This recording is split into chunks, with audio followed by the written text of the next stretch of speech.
Welcome to The Explainer. Today, we're going to unlock a really powerful framework for focus and success, and it comes from one of the greatest management thinkers in history. So let's just start with the same simple but honestly profound question Peter Drucker used to ask leaders all the time. It's a question that just cuts right to the heart of your purpose, right? It forces you to think way beyond the day-to-day stuff and really consider, what's your ultimate impact going to be?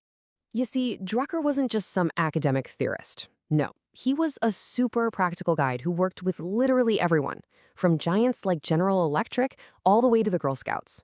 And his real genius? It was in creating these simple yet incredibly powerful tools. And the most essential of them all is a set of 5 deceptively simple questions.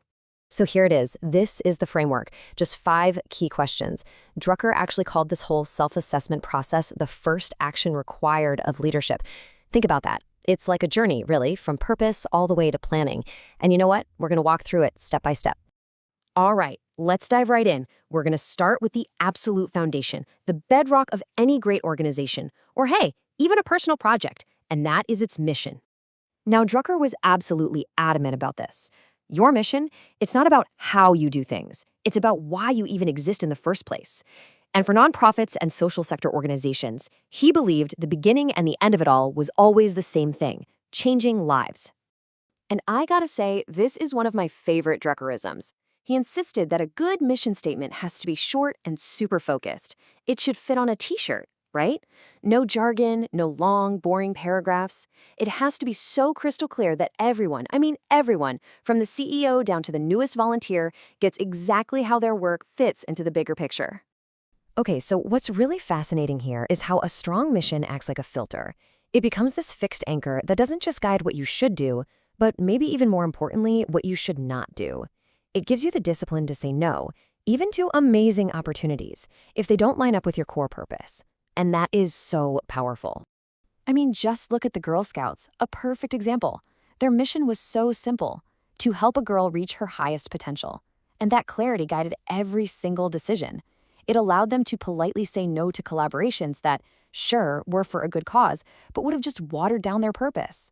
That mission was basically the glue holding the entire organization together. All right, let's move on. The next phase is so crucial, and it's all about looking outward. See, once you know your why, you've got to figure out your who, the people you actually exist to serve. This is where Drucker does something really clever. He completely reframes the word customer. He doesn't just ask, who's your customer? He asks, who must be satisfied for the organization to achieve results? And that one little change, it forces this incredibly important distinction. Because for a lot of organizations, especially nonprofits, the answer is not as simple as, the person who pays. And this really breaks it down for you. You have your primary customer. That's the person whose life is fundamentally changed by what you do. And Drucker was super strict about this. You have to focus on just one. Everyone else, your volunteers, your donors, your staff, they are supporting customers. They're vital, for sure. But the most effective organizations, they resist that temptation to have a whole bunch of primary customers. So here's the crucial point, right? We all make assumptions about what our customers want. It's just human nature. But Drucker's rule is so simple. Just stop assuming. He believed that customers are not irrational. They behave perfectly rationally based on their own reality, their own situation. So your job isn't to judge them, it's to understand them. And guess what? The only way to do that is to go out and ask them. And this leads us straight to what Drucker thought was the single most important question of all, and, ironically, the one that gets asked the least. What does the customer truly value? Not what you think they value, not what you want them to value. It's all about their genuine needs, their real aspirations. Okay, check out this example. It's so powerful. There was a homeless shelter that thought, hey, we provide nutritious meals and clean beds. That's our value. But then they actually went out and listened. And what they discovered was that their customers' real core need was for a place of safety from which to rebuild our lives. Wow. I mean, that one insight didn't just tweak their services a little bit, it completely transformed their entire mission and their impact. Okay, so you've got your mission locked in. You really understand what your customer values. Great. But how do you know if you're actually succeeding? This brings us to the tough part, let's be honest, measuring what truly matters. For a regular business, the bottom line is pretty simple. It's usually profit.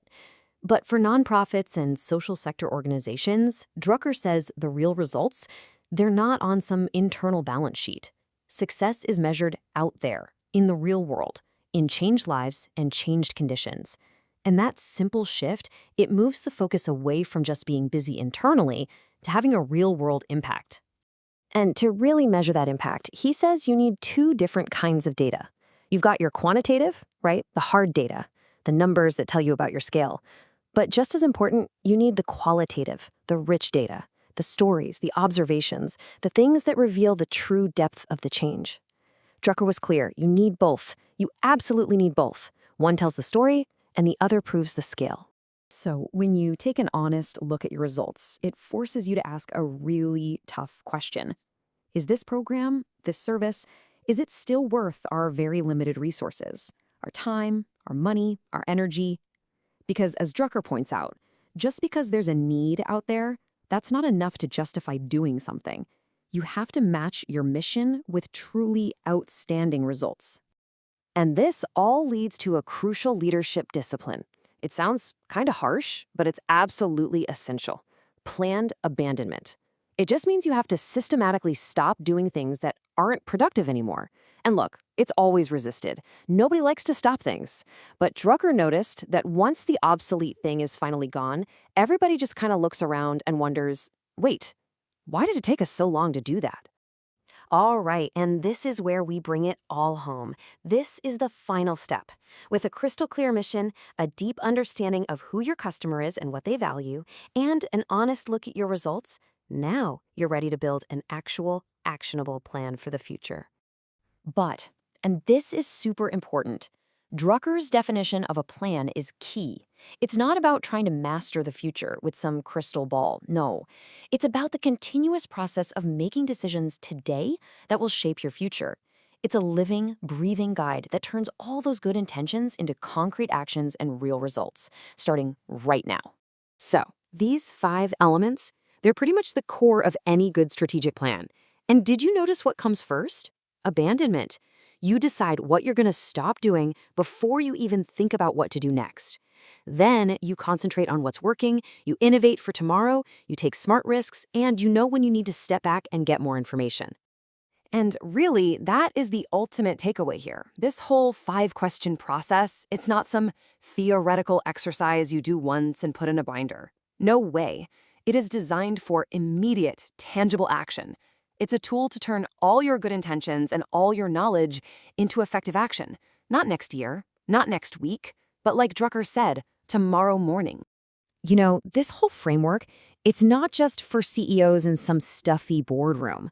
It is an incredibly powerful tool for any team, any project, heck, even for a personal goal. The clarity you get from it is just universal. So the only real question left is, now that you have the tool, what's the first question you're going to ask tomorrow morning?